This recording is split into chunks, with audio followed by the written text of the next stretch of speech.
Hey there, Niiamah Ashong here, leader of Trailblazers and founder of the Trailblazer Collective. And today, I'm really excited because we get to do something different.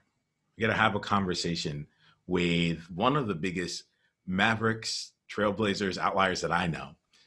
His name is David Taylor-Klaus, and he's been someone that I've had conversations with on this platform a few different times.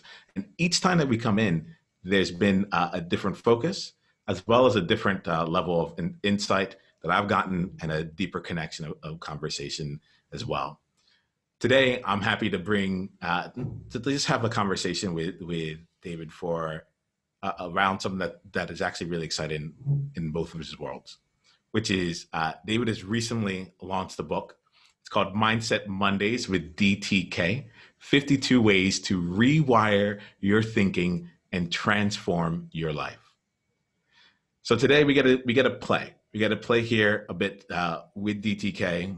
You'll hear me call him that, David Taylor-Klaus, and we'll also get a chance to explore how he was able to leverage some of, actually all of who he was, to be able to bring this thing to life, this book to life, as well as give you some insights and some things that you can do when it comes to getting the book yourself and learning from all the different wisdom and the different things that DTK has brought to life through this work.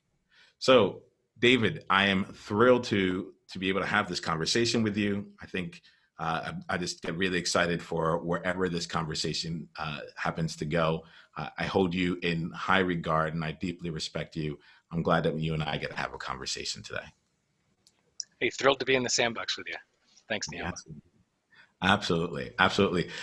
It's fun to be back in the sandbox, and I love that idea of this year. We're specifically crafting this in a way that of blazing the trail together. We have a destination in mind. We have some places that we can go, but ultimately, we're here to just be us as we continue to navigate and share a little bit more of your journey on behalf of you, and also for anyone else that's in that position of trying to see how can I take my message or things that I've been doing and take it to another level, take it to a whole new game.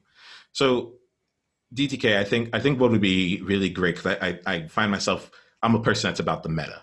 I want to know about how you did what you did. I want to understand how your brain worked, so that we can see what are the different ways that you look at life that enable this to come to life so simply. So, or maybe not simply, but that brought this to life your way. So I think before we get into all the meta, let's just talk about like the concrete. Let's start off. Tell us more about you. Like, who are you, David? Let's explore that. We'll also get into a little bit of the book, and then we'll just continue the journey from there. Fabulous. So first and foremost, let's just find out who. Tell us a little bit more about you. Um, yeah, so it's interesting. Where my mind wants to go on this one is who I be, not what I do. And, first and foremost, um, son, parent, spouse. I am a playful human being who's found a way to bring play into all of my work. So what I do for a living is I'm actually a coach. My work is my favorite way to describe it is that I reintroduce successful entrepreneurs and senior executives to their families. So for me, that shows up as, one-to-one coaching for the leader and team coaching for the teams they lead, so that instead of having work and jamming life into the little gaps around it, it's the other way around. They craft the life they crave and then architect their business to support that life. So short version is I did it wrong, so I figured out how to do it a different way. And so now I work with folks who are also trying to figure out a different way. Absolutely. And there's like the idea of play just really Mm. resonates through for me. I know you're someone that I look to, and I see the way that you have brought family and you navigate family as well in your life. And I love that you have made it a point to help other people be able to have that level of integration as well.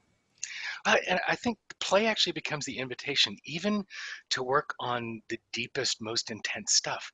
I don't start coaching sessions with, what do you want to work on today? Good God, man, people are working on everything all the time. It's, what do you want to play with here?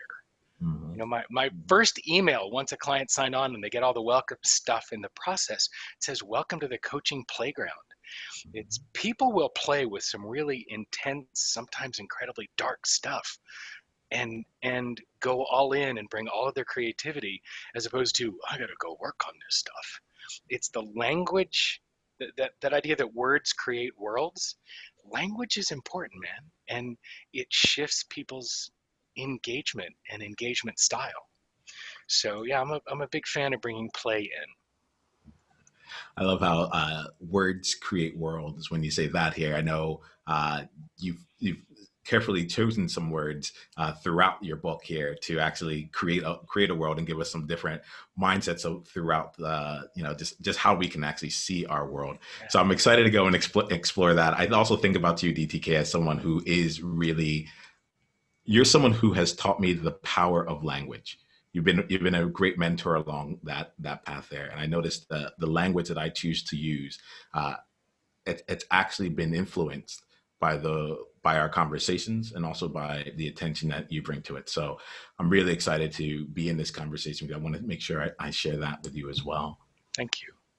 Absolutely. So like we're definitely going to play today. We're definitely going to play. I want to also just get into the book a little bit here. So tell us a little bit more about this Mindset Mondays with DTK, 52 ways to rewire your thinking and transform your life. Give us a little bit of an insight into the book itself, and then we'll go into like your process and keep playing from there. So Mindset Mondays actually started with a business card. All of my business cards have quotes on the back. I've got 50 different business cards, the backs, 50 different backs to my business cards. And I'm a bit of a quote nerd. Like I said, Judith Glaser, the words create worlds is actually a quote from Judith Glaser, one of my mentors. And I collect beautiful words because I think independent of how I use words to describe things and express things, I'm a collector of brilliantly concise quotes.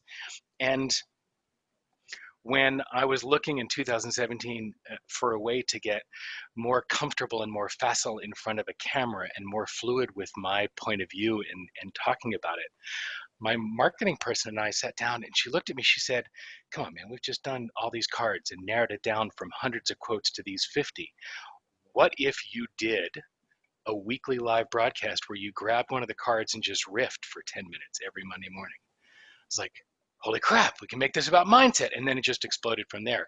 This was totally a self-serving motivation. Flip on a camera, get over the nerves, get comfortable with my content, and then make it more of an exchange, start interacting with folks in the community. And the feedback I started getting from the community, the messages back and forth during the live broadcast, and the people who listened to these things that were posted on Facebook for the weeks and weeks after each live broadcast, started to surface how much of a shift they were experiencing just from opening up a new mindset. And so as I what felt like slogged through the first 3 months, and then it became the first 6 months, as I started approaching a year, it was like, holy crap, I have learned so much about mindset, and the people in this community have learned so much about mindset. There's got to be a story here. And that story turned into a book. But the difference is, I read something in 2015, some research that the Pew Trust did, that got me kind of upset. I mean, I got a stack of books here, and I've got a bookshelf full of books over there. And I live with somebody who's published several. And I know how much effort my wife has put into every book that she's ever created. And I know my friends who have written and published books, how much of their essence and life and energy and effort they pour into those several hundred pages. And the research out of the Pew Trust said that 40% of people who walk into a bookstore leave with a book. And what's worse is 41% of the people who buy a book read past the first chapter. It's like, that's crushing. Most books are shelfware. And I don't know if I was uncomfortable or disgusted, but what I was committed to doing is if I was going to tell this story, if I was going to put these stories out there, it was going to be designed to be something that people use. And so we can talk more about what the elements are, but idea of a framework for people to use to make what they learn, take what they learn and make it real, and a mechanism for them to actually interact with it on an ongoing basis.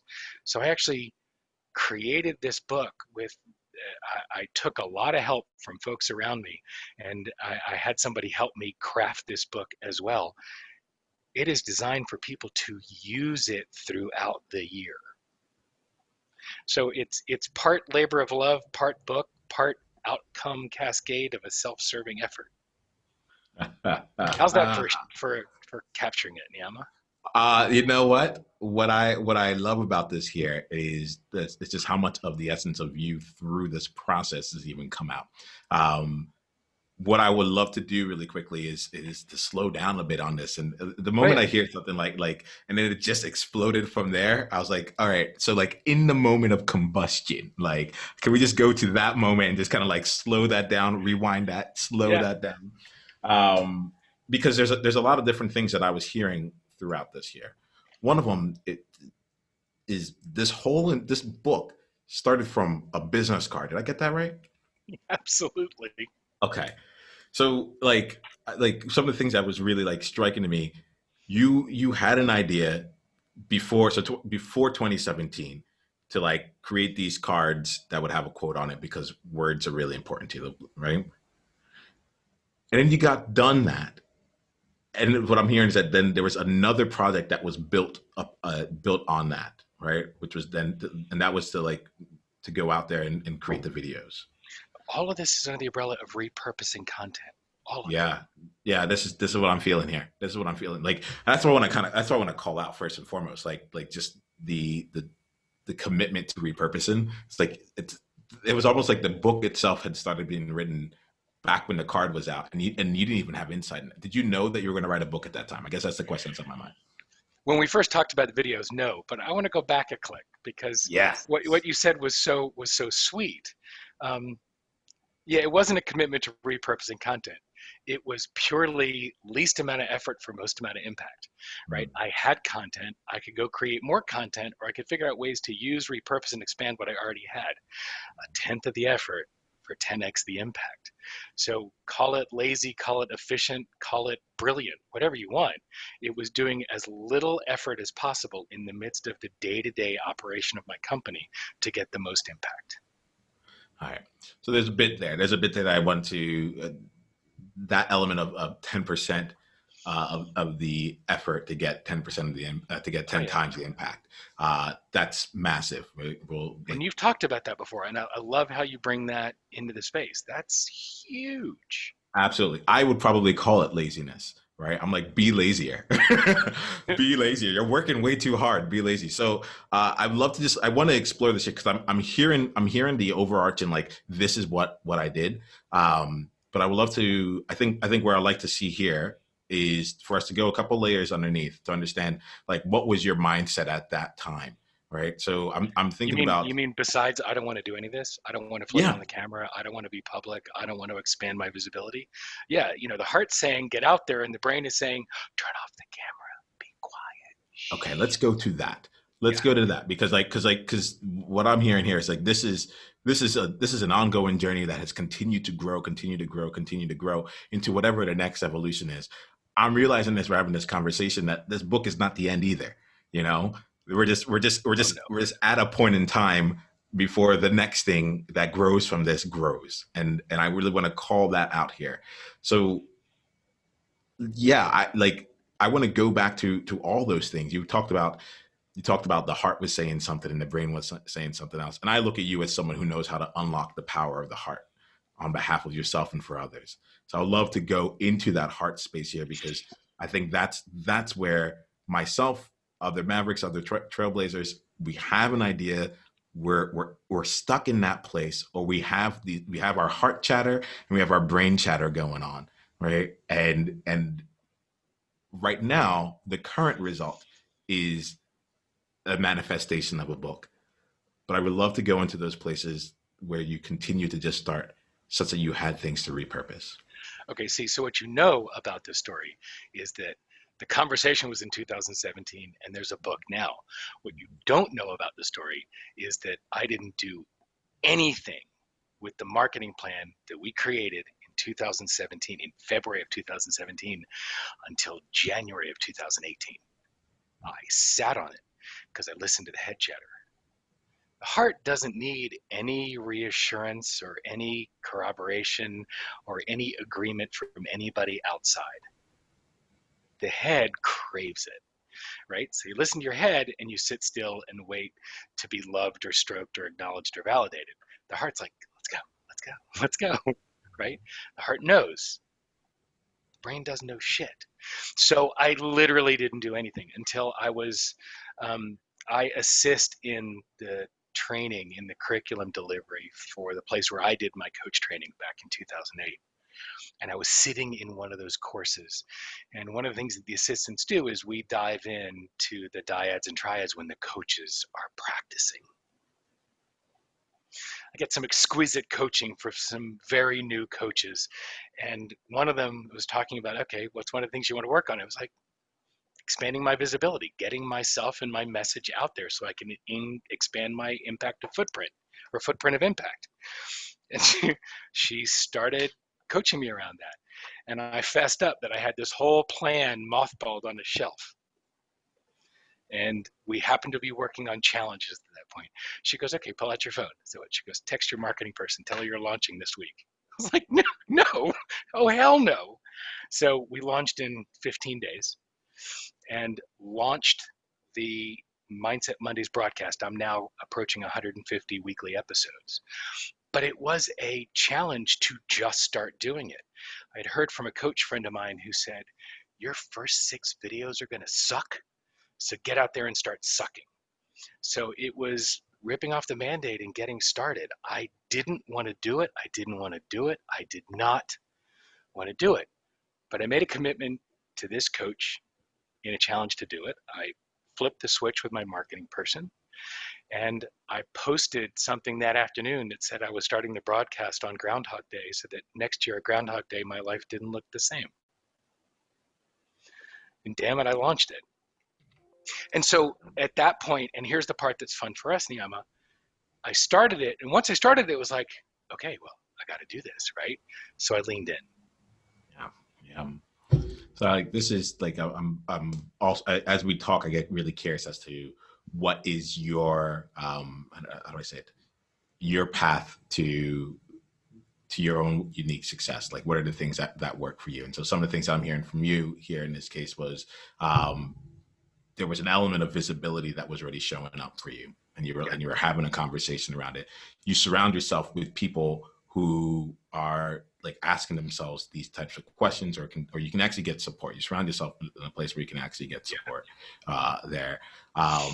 You heard the challenge, and you answered the call at that point, and you just got started. Am I like? Is there anything else that you would say, like in terms of that, like initial part of there's another piece to it. There's the piece of outing myself. You can't. You can just get started, but you can also be in your own, in your own dark corner, pretending that you can do this all by yourself. There's a difference between saying to the public, and whether it's any single point of external accountability. The bigger that point of accountability is, the more likely I am to keep it going. Announcing to the world that I'm starting this broadcast, damn it, I'm going to start it, right? Announcing that I'm going to do the book, I had to do the book. So by putting myself out there, and whether it's fear of rejection, shame, or just determination that I'm going to do it once I say that I'm going to do it, or a combination of all of them, once I out myself that this is coming, I got to do it. Yeah, I love that here, and part of why I want to call this out here, it's really for you trailblazers out there that are listening to this or watching this. There's this element here of we're finding David's path as he's creating this here, and I get really excited to see just how you're able to find that 10%, of the effort. And as we're doing this here, I want to invite you to also play for yourself. What is your path? What are the things that, think of a project, think of something that has come up for you recently, and how were you able to just really take that from 0 to 1 and get that started, and I love being able to explore this with you, David, because I, I don't know. There's elements of this where I'm like, elements of it that feel really familiar. It feels familiar for me in my own stories and some of the things that I've gotten done. And as you say it, I'm like, oh, that's another tool that I can use the next time I'm stepping into something that's beyond my comfort zone. Oh wait, that's right. This has worked for me as I've walked out into uncharted territory in the past. So I'm appreciative that we're spending some time on this and just like seeing what's going on for you in the heart there. So you got started on this mindset Mondays. You're now 150 episodes in. Tell me here. We kind of got into we started with the business card. You reach a place of like, okay, there's a visibility challenge. Thank you for calling yourself out on the fact that like it didn't just happen overnight. It wasn't like I had this insight and then next thing you know, I'm building a community. I'm doing these weekly sessions here. There was time. Yeah. There was time. And I appreciate you calling that out because that to me is one of the places where like I'm thinking about some projects for myself where I'm chastising myself internally. But even right now I'm getting a reminder that in a year or two, people are just gonna be happy that it actually got started whenever it did. Yeah, and that's one of the other key steps is peeling off the judgment for not having started it already, not having it done already, not doing it bigger, better, faster, more, smarter. I had several points along the way where I picked up the billy club and started beating myself up for all the things or the ways that it wasn't. And I noticed how many points along the way that I had to check in with that. You know, am I holding the billy club or am I holding the back scratcher? This it it's easy to look at it from the end and say, God, that looks so easy. It's all smooth, it's all fluid. No, man, there are bumps along the way. And I had a lot of times to dance with judgment versus blameless discernment. Am I voting on how it went, or am I just assessing, oh, this is where it is, this is what's happened? It's super easy to tip out of blameless discernment into judgment, and judgment just is sand in the gears. It doesn't help. And I'll tell you, this is important because it also kept me from asking for help. Mm. Like, All right, let's damn it, talk I'm gonna about do that. this myself. Yeah. And you and I were sitting in a circle with Rich Littman, and when he read the article from Amanda Palmer, or a snippet of an article from Amanda Palmer, crazy author, performance artist, musician, married to Neil Gaiman. She's a trip, and her article, "Take the F and Donuts," was brilliance. Because it was a love letter to her younger self and all the creatives in her world that had this perverse fantasy that they had to do things themselves, because when it's hard it's better, and when you do it by yourself it's grander. And that's all bullshit. And so asking for help is the ultimate strength, and it's what made this book possible. Laurie Shires, the woman who helped me write this book wouldn't have happened without her. The collaboration we had enabled me to birth this book. Otherwise, I would have been in an interminable 10-year pregnancy. So I would say one of the fantasies that you get over by putting your stuff out in the world is doing it alone is insane. Mm. Asking for help is strength. That's really wonderful there. I think I find myself curious, like uh, you mentioned Laurie Shire. Like, what were some things that, like, in general, she was able to help you like navigate? What were some of the elements that you ran into where you're like, I would love some help on this? For me, it's extracting the story from my head, because Mm-hmm. uh, one of the ways, and you've heard a number of my broadcasts, and you've heard me as we've had conversations, my thinking goes in tangents. And the challenge for an audience is that I can bring them all five threads back together. And even if I've got no script, that's what I do. That can be exhausting in a book. And so part of what Laurie helped me do was channel all of it and really pull off what was a distraction and keep a thread. And then taking each of the 52 chapters, one for each week of the year, and then putting them into a storyline, a thread that made sense, whether the audience knows that there's a thread through it or not. Walking through the table of contents, there is a thread, there is a theme, there is a path that it follows, and it makes it a different experience. So trying to take my thinking and the way it works for an audience that already follows me and make it something that is followable by a broader audience was essential. That's when you say that, that really resonates with me because uh, I haven't written a book yet, and one of the things that's on my mind with it is like right now I'm just gonna go out and create. What I know what I can do right now. I know where my mind is at, and let me go out and create.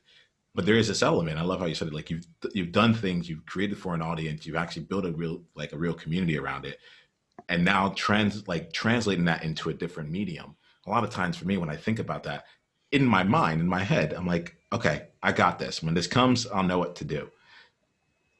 But going back to the asking for help, there's an element of like, look, I'll just say it honestly. I'm like, I wouldn't have said the words if I didn't think they were amazing. So to like, Yeah, well, to then, so the process of, for me, editing is not a forte of mine, right? It's not a skill that I can do, but it definitely is not. It's 10 times the work for 2 times the effort, or sorry, ten maybe, times the work for 2 times the impact. yeah. Yeah, See, yeah. for me, it's 10 times work for half the impact. Editing is not where I belong. And Sam Horn, who's a author, speaker, crazy lady, brilliant, to just get the pages out. Don't edit. Do not edit, do not edit, do not edit. Get the pages out. Now, you've been getting the pages out on video for how many years now, Niiamah? This is about like 2, 3 years now. Yeah, You've got mountains of content, mountains of content. yeah. Shove Well, them through rev.com, through their AI transcriber engine. You have got reams of content to use. And but you've already written the book, you just don't know it yet. And that's the magnificent thing. Rich was, our coach was talking to us about get busy creating the body of work, create your intellectual capital, and then collect it and see what you've created. Man, you have been creating for so long. This is like, now just start stitching it all together. all right. So we're stepping into some places. I was like, oh, I wonder where we should go. Where should we play next? We've talked a little bit about transitions. I might come back to the transition as to when did you decide to make a book, but I think that there's this underlying element of like, since you never really set out to go and do this here, right? I would love to keep playing with this idea of like you had the content, the repurposing elements of it all. The idea of, for me, laziness. Like I want to understand, like, how did you go from, 100 plus conversations and episodes to like being able to translate that into the book? I'm hearing like you got help. You were working with Laurie. I would love to find out more about some of like your, and I'm going to call it process. It's not necessarily a step-by-step thing, but like there's some of that journey, some of the things that you thought about in order to like just translate this from one medium to the next in like the most, I'm going to say the most effortless way that you could. Um, when we set this thing out in 2017, there was um, this is a live broadcast series. It'll do what I want to do for visibility, for facility, for point of view work. Great. Dot, dot, dot. There could also be a book. There could also be live events. There could also be, and I stopped paying attention to the dot, dot, dot because I didn't want to do any of the rest of it. In fact, I didn't want to do those more than I didn't want to do the videos. So that was always the, yeah, yeah, yeah, that's over there, right? There was a part of me that was like, yeah, I'm never going to do any of that. So I got to, I want to say about episode 70. So we're 20 weeks into the second year. I was like, I asked the community. So this was going to be a year-long series. Who's interested in me continuing or not? And it was, I got nothing negative, which was, that just meant people who didn't want to listen to it stopped listening anyway, right? Already. So I got great feedback, and yeah, the ego got excited about that. So I was like, okay, I'm going to keep going. Well, if I'm going to keep going, I might have to pay attention to that dot, dot, dot stuff. And I started to look at it, and I saw it through the lens of the feedback I got. The stories about how this one comment you made in a broadcast 3 months ago changed the way I see XYZ, changed my life. I was able to shift this. I was able to shift that. Those responses, that feedback is like, okay, on one hand, this gets out to a broad audience. I got a ton of my community on LinkedIn, never goes to Facebook. I've got folks who hate consuming online. They want something that they can take and sit and read or read. It's like, well, am I going to reach a different audience? Am I going to reach an overlap? Am I going to expand the footprint? And my whole drive is about impact. You and I have talked about that impact billionaire idea, and I think I've talked about it within the community here. And the more I can expand the footprint of my impact with the least amount of effort, more I'm in. So you just mentioned impact billionaires. You opened that door. Can you tell us what that is? Yeah, this is the most amazing group of human beings on the planet. These are folks who are no longer motivated or driven by the number of dollars they amass. It's purely about the number of lives that they can touch. And these people are playing with ideas and concepts that, whether they know it yet or not, they have the ability to shift the experience, the lived experience of up to 1 billion people. And this is an amazing way to approach and see the world. It's cultural re-architecture. And so these are folks that I'm fascinated by, and I'm fascinated about serving them. Talk about a tenth of the effort for 10 times the impact. I get to serve these people as they are impacting large swaths of humanity as a way for me to expand my footprint of impact. And the book seemed like another force multiplier for my footprint of impact.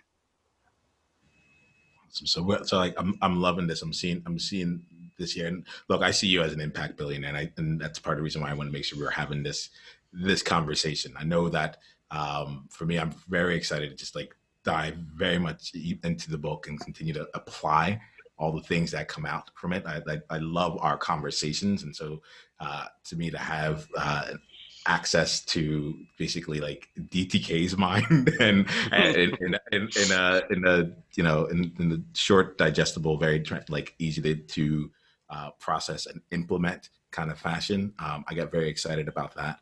Uh, I want to make sure that I do ask some of these questions here because I have a number of trailblazers who they've done it. They're like me, right? In fact, I can even just be selfish, and I think that in me being selfish, it will serve everyone as well. Great. Like you talked earlier, I have a lot of content. There's a lot of things that are coming out. It's like that's part of what I do. Um, I would love to follow that path of like, just being lazy, the 10% of the effort to 10 times the impact. Um, if we were going to drill down a little bit more, let's say a little bit more tactically, not from like the standpoint of here goes, I want to understand like, how did you frame this in your own mind to make that transition of it's in one piece of content to another? We've had some conversations and you told me about like comments and you told me about like, the way that you were amassing what was going on. You even mentioned Rev in this conversation here. So I'd love to just kind of like just hear from you some of the ways where it's like, and in I know it's time intensive, but in the creation of this, it was also created in a way that stayed very aligned with you and leveraged what you had already created. I mean, so when I'm hearing the question is both the tactical and the meta at the same time. Precisely. Okay. Precisely. The sharing a bunch of videos with people to try to support you in collecting these stories is a cumbersome way for people to do it. No matter how fast either one of us speaks, videos pace the way the videos pace. And you can either amp the speed and shift the experience, or you can collect the content. I went through and shoved them through Rev's engine, pulled down the transcriptions, had my assistant pull the chat thread for each post was placed inside a group and on Facebook. And now they're also onto YouTube. So I have 3 different places where comments collect and where I'm exchanging with where I'm commenting back with these folks and having conversations. So my assistant went through and yanked the comments thread from each one of these and shoved them into a Google Doc. And so once every couple of weeks, she would spend a few minutes, cut, paste, done, boom, done. And that document just expanded. So all the content's in one place. There's a comment I heard as I'm going through the publishing process. The best way to, I'm jumping ahead, stay with me. The best way to create the keywords that work for Amazon's search engine is to take the first several 4 and 5 star reviews that you get. I like how positive they are. Yeah, the 4 and 5 star reviews, right? Take the comments from those, the phrases in there, and use them as your keywords, because those are folks who have read it and experienced it. Use their language, you're more likely to have those work in the Amazon search engine. Because what the author thinks and what the audience think don't always align, right? So what you think the threads are in your content and what the real threads are that the audience are going to respond to, not necessarily the same, right? I wouldn't necessarily have thought, just because I called it Mindset Mondays, that that's where the shift was going to be. So looking through all the stories, even just doing searches against it to see what words are showing up most often, going through the content and seeing what the themes and the threads are, and having somebody else go through it is incredible, because they'll see things that you absolutely do not. So on the phone with a friend of mine yesterday who's several months ahead in terms of publishing his book, and his book is called Jesus Goes to Hollywood. It's a memoir, and it's a story about addiction and recovery. And one thing he never thought it was a love story. And 5 people in the first 20 reviews said it's a magnificent love story. And people are seeing a thread that he never saw or thought of. He gets it, but that's not the way he would describe it. So he started to play with the keywords in the book description, and his book sales went up because it's actually tied to what people are responding to. So take that back to the beginning of the creation process. Let somebody that's not you or part of your community scan through, skim through, read, and start seeing where the threads are. Let some folks from your established community go through, see what they pull from it. See what surfaces that you can't see because you're so close to it. That sound right there is what I was experiencing as you were saying this. And the reason for that is I didn't realize that, but there was a tension. There's a tension that that I'm allowed to creep in different areas. And the tension was, okay, well, how do you know that it'll be good? Like what how do you get it right? How do you get it right? Will this be good enough? Like, what will people think? All those kinds of questions. What if I'm looking to repurpose it later on? Like, should I have the themes ready to go right now from the very beginning? Actually, I do want to ask you about that. But there's just a bunch of things that were going on in my mind. I didn't realize I was holding on my shoulders. And what I got from that there was like, your job, it's almost like your job is to create, is to share what's on your heart into the world in a powerful and compelling way. And it's their job to be able to like, at the end of that, that's it. What they make of it, what other people make of it is also a part of the creative process. But I felt a lot of relaxation because it just took me out of that element of like, oh, I have to craft this in a certain way. I have to get them to a certain place. I have to take it into a place where it would be compelling. And it's like, actually, they'll tell you what the story is in and of themselves. They'll tell you what is compelling along the way, and then you can just help them see that even easier. Well, so here's an important distinction, because anybody who's from the marketing world is going to think, oh, great, product design by market research. No. The content that you've created is still content from the heart. You're not sitting there saying, okay, what do I have to talk about today? What are the most people going to respond to? You're creating content that's coming from your heart and from who you be. So this is not designing something that you've got no connection to because it's all about what they want. So you're not creating something that's hollow, right? This is about what's the language that they're going to resonate with. So you're looking for feedback. It's still got to come from who you be. So that's an important piece of this. And I'm saying that because it's not just the two of us in a conversation, because there are other people listening. Because I know that no matter what the language is that in the threads that you find in the story, I know you well enough to know it's still going to come from your heart and come from here. And I want that to be an out loud piece of the conversation anyway. This is not I'm thrilled creating that a shell. This is like got to be core. I am thrilled that you said that. I'm thrilled that you said that, and I think that's like it's there's a directionality of this coming out where it's like this is coming through you first. This is coming through you. This is coming from the heart. This is coming. This is what you need to express in the world. This is you. And then there's the element of okay, how can we help it so that other people can hear it? But Yes. but the order of it is not what do people want to hear. Mm. I'll go tell them that. Yeah. No. Yeah, Never. I yeah. mean, we have enough experience in the world of products and media and things designed that way that are for us to consume, and they all just feel empty. Yeah, I Ew. think that the thing that's important, like there's an element of this that's important to me. It's taken a new importance. This feels right in terms of just the path of being able of expression. But I think that a lot of us here as trailblazers, we have this opportunity to help the world see itself differently, and as a result of that, if we're looking to see if we're reflecting what the world already sees itself as, then there's no real change or transformation. It's really more of the same. If we're talking about what an echo chamber might look like, and we're like we can actually be part of the process as people looking to make an impact, but just actually saying more of what everyone wants to hear, as opposed to it being what I'm hearing from you, just like what is it? What is your unique thing that needs to come out, whether it's unique or not? What needs to come out of you?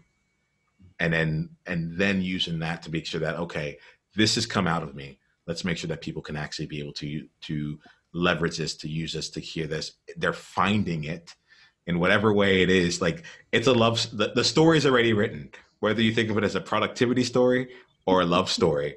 Like the story is written. That in of itself is there. Now let's make sure that people actually have a chance to be able to experience it and grow with it and take it through whatever theme or medium that they need to take it in. Am I getting that And, right? and here's a flavor. Here's a layer that will help that. That it's not what naturally comes out of you. That's the Mm, beginning. Finding the thread that people respond to. That's the middle. mm, The last layer is what must come out of you. Right? As you go through it, it's got to have that. This is what I'm compelled to share, to say, to bring. If you're if you write a book, you're going to be talking about it for 3 to 5 years. I mean, assuming it doesn't die and fear, right? Um, you're going to be talking about the content for 3 to 5 years from the time you start the writing process. I mean, how long has Simon Sinek been talking about Start With Why? It was 5 years before he wrote Find Your Why, before he wrote the second book. So you're getting married to this content for a good period. So if it's not something that you're compelled to bring, stop.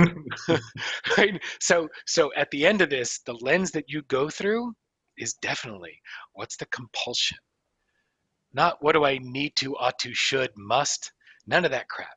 What is it that I am compelled to do? That comes from the inside. All the rest of that's external. lovely, What is that lovely. story that I'm compelled to bring? So, Trailblazers, I'm going to ask you here. I think it's a great question. When I hear questions, I like to make sure we don't leave them rhetorical. What What are you compelled to bring right now? And this may be your bigger project, or it might be in the very next conversation that you have, the next piece of content, the next way of serving someone that you have. What are you compelled to bring? I want to just give us a chance to really take that and make something of that, because that was a really wonderful gift that you gave us there, David. So let's look at this here as we wrap up this conversation. you had touched upon just even just the way that the book is laid out, and I think that like in and even just the way that you and I have conversations, I think people get a sense as to like how you think about things, how you navigate the world there. And I'm really curious about how you were able to translate that into the book. Especially you had 70 episodes before you even started even thinking about how am I really going to take this, before you got serious about how am I going to take this to another platform. I would be really curious as to like, just in terms of how you were thinking about translating each of those 52 episodes into the story, into the themes that are there. Whether or not I thought it was really funny I thought it was really intriguing actually when you said whether or not you notice there's a story. And so, can you like if I was going to start with your book tomorrow, like what's the overall journey that I'll be walking into? Yeah, and the overall journey that you take through this book is driving you through, okay, taking it all the way up to the meta. Yeah, Everything in your world is a choice that we do not see the world as it is, we see the world as we are. So that goes all the way back to the Talmud. Carl Jung also gets credit for that quote. But the concept is, as we change the lens through which we see the world, we change the way we experience it. So everything in there is an arc of understanding and embedding that thinking. That there is a way for you to become aware of the lenses you're choosing, to experiment with the lenses you're choosing, to be choiceful and intentional about the lenses that you're using, and then to absolutely craft and hone the lenses that you're using, and thereby changing your experience of your world. And the chapters, I mean, when you have 52 chapters, you got to make them short, right? People are not going to carry around a tome. That was the idea, that these are short, actionable chapters. And at the end of each chapter, there's a section called Rewire. It's an acronym for reflect, experiment, write, investigate, revise, and expand. It's a 6-step process to actually take what you just learned in that chapter and experiment with it and use it and make that learning real. And in fact, there's a journal page for each chapter in the book for you to actually do some of those exercises in the Rewire section, so that there's really no excuse. As long as you have a pen and the book, you can actually begin to embed the learning. Whatever your learning is that you extract from each chapter, these are not, this is what you have to learn. This is not 6th grade ass in the chair learning style. This is very much, what's the learning you're pulling, and now how do you make that real, so it's designed to create meaningful, lasting change in your world. So that's the arc and the mechanism for it. So by the end of this, yes, there are people that are going to rip through it. There are also people that are going to pick it up every Monday and read one of the chapters and use the Rewire throughout that week. In fact, there's a link in the book to sign up for an email sequence that email experience will help keep you on track, the Mindset Mondays Accelerator, to help keep you moving. And there's a private Facebook group that will allow you to share your successes and challenges and comments and suggestions, and join the conversation with everybody else who's going through the book. So it's designed to be a year-long experience so that you'll actually read past chapter 1 and create some shift in your own world. I told you, it's designed for people to use this damn book. yeah. I like that. I want to make sure we called that out. I want to make sure that we saw that. I love how you've been able to bring a lot of your different experiences to be able to translate it into the text, into this place where, and it seems like you give them like a choose your own adventure. And I think this also comes back to the element of Absolutely. relaxation. It's like, look, some people are going to read right through it. Some people are going to read and just read it. Some people are going to read through it and do all the exercises. And other people are going to take this for a year, and then they're going to like read through it. And each week they're going to go do it. And then some people might do it for a year and then go do the next year, do the same thing backwards. Like No, get a new book and then come back and go the opposite direction and see. I actually had some 52-sided dice created to play with the idea of pick your chapter. So seriously, in terms of choose your own experience, choose your own adventure, really explored a lot of different ideas of ways to do it. And Yes, getting 52-sided die created is a whole rabbit hole in the internet. But it's the idea of this is really designed to be that it is an individualized experience. All right. So I love to do a few different things here. The dice is making me think about some things, and um, I want to call out some things here. One of the things is that I really respect you, and I love how you're leaning into your own creativity. Right. When I saw the 52 sided dice, one blue, one white there,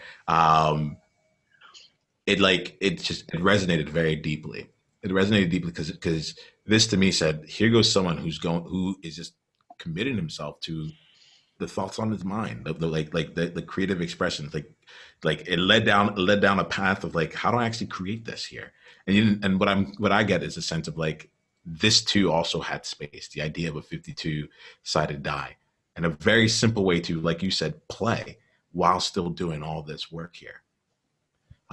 That really excites me. That really excites me because I know we're going to have ongoing experiences around this here. One of the things that we're looking into is how we can bring an experience for people to actually uh, come out and go into it, to basically play with the book with you, and enter a sandbox with us, like in real time, and play through some of this. Please bring the dice, and let's see what we create from that. So Trailblazers, look out for that. Where there's going to be an opportunity to come and actually play in this space here. You can go to niiamahashong.com to be able to get the invitation to that experience. But we'll make sure that you have an opportunity to continue to dive and be in this space of actually applying a lot of what you heard here, and also some of the great things that are happening within the book and for yourself. Right, David. I also want to just note you, and just the way that your mind works, the way that you find you're committed. I think that's what I'm feeling is commitment and integrity. It's like you're someone who plays. So how does that work through everything that you do?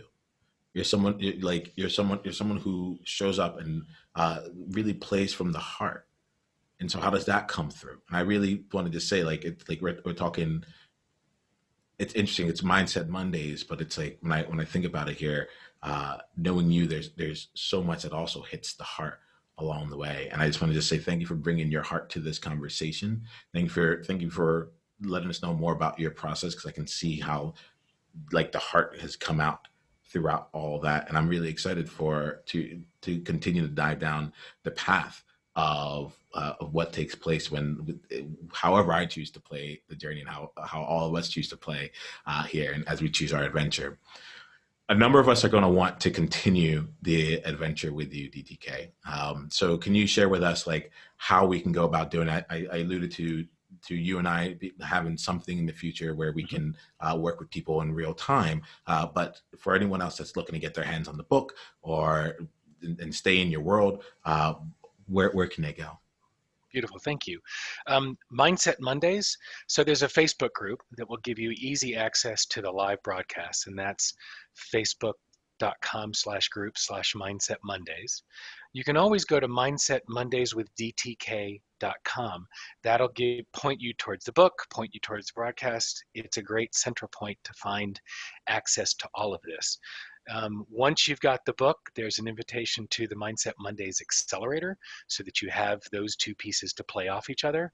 And every Monday morning, it's Monday morning East Coast, so that's 10 a.m. East Coast. It'll be a great way to finish your Monday on the Pacific Rim. And it's a 10 to 12-minute broadcast to get your mind spinning a little bit. Wonderful. Wonderful.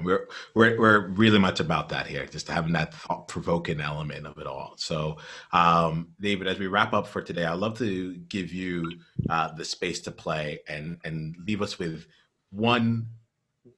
I call it an outsight. It's not an insight, because it's something that we are receiving, right? So if you can leave us with one outsight that you'd love to have germinate within us, have like this, even a small little seed for us to take away from this conversation, what might that outsight be?